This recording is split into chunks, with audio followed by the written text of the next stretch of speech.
बातमी पुण्यातली आहे। पुण्यातील आयटी दाम्पत्याचा फसवणूक प्रकरण आणि या प्रकरणी पोलीस आयुक्त अमितेश कुमारांकडून दखल घेण्यात आलेली आहे। कोथरूड पोलीस ठाण्यात गुन्हा दाखल होण्याची शक्यता आहे। एका मांत्रिकाने केलेली तब्बल 14 कोटींची फसवणूक। पुण्यातील डोळस कुटुंबियांच्या तक्रारीची पोलीस आयुक्त यांनी आता दखल घेतली आहे। 2018 मध्ये आम्ही भजनी मंडळ एक आहे आमच्या एरियामध्ये, त्यांच्याबरोबर त्यांच्याकडे गेलो होतो। त्या भजनी मंडळाला आपल्या मुलींचा प्रॉब्लेम माहिती होता, तर ते म्हणाले होते की हे प्रॉब्लेम सॉल्व्ह करतील। मग त्यांच्याशी भेट झाली दीपक खडकेंची। मग दीपक खडके म्हणाले की वेदिका पंढरपूरकर ही शंकर महाराजांची मुलगी आहे, तिच्या अंगात शंकर महाराज यायचे एक दीड तास।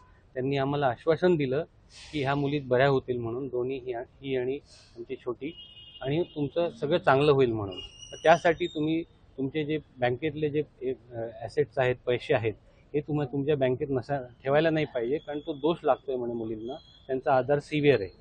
त्यामुळे त्यांनी आम्हाला पैसे सगळे काढून त्यांच्या अकाउंटमध्ये ट्रान्सफर करायला लावले। असे टप्प्याटप्प्यामध्ये त्यांनी 2018 पासून 2025 पर्यंत आम्हाला हे करायला लावले। आम्ही खूप वेळा त्यांच्याकडे जाऊन आलो, पण ते काही आम्हाला हे करत नाहीत। आमची एवढीच शासनाकडनं आणि पोलिसांकडनं एवढी अपेक्षा आहे की आमची रिकव्हरी लवकर करून द्या, एवढंच आमचं रिक्वेस्ट आहे। केवळ आणि केवळ मुलींना बरं वाटावं, आपल्या जर मुली चांगल्या झाल्या तर काय करायचंय पैसा पाणी अडका। ह्या भाबड्या आशेपायी त्या भोंदू बाबांच्या त्या नादी लागल्या, त्याच्यातून ते अंगात यायचं म्हणून 2-2, 3-3 तास शंकर बाबा यांच्याशी बोलायचे। म्हणजे वेदिका पंढरपूरकर ती ऍक्टिंग करायची आणि यांना असं वाटायचं की शंकर बाबाच ते स्वतः बोलतायत म्हणून हे पैसे देतात। हे फॅक्ट्स तुम्ही लक्षात घ्या। दुसरी महत्वाची गोष्ट म्हणजे त्यांनी प्रत्येक वेळेस सांगितलं की तुमचे दोष हे तुमच्या प्रॉपर्ट्यांमध्ये, तुमच्या अकाउंट्समध्ये आहेत, तुमच्या नावावरती ज्या प्रॉपर्टी आहेत ते तुमचे दोष आहेत। ते जोपर्यंत तुम्ही दूर करत नाही तोपर्यंत ते आमच्या नावावरती द्या, आमच्याकडे फिक्स करा। मग ते लोन्स काढले, सोनं घेतलं, प्रॉपर्टी घेतली, सगळं काही घेतलं।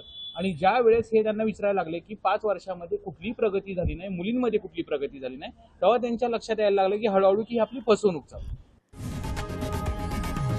लोकशाही मराठी ऐका, पहा, जागरूक रहा।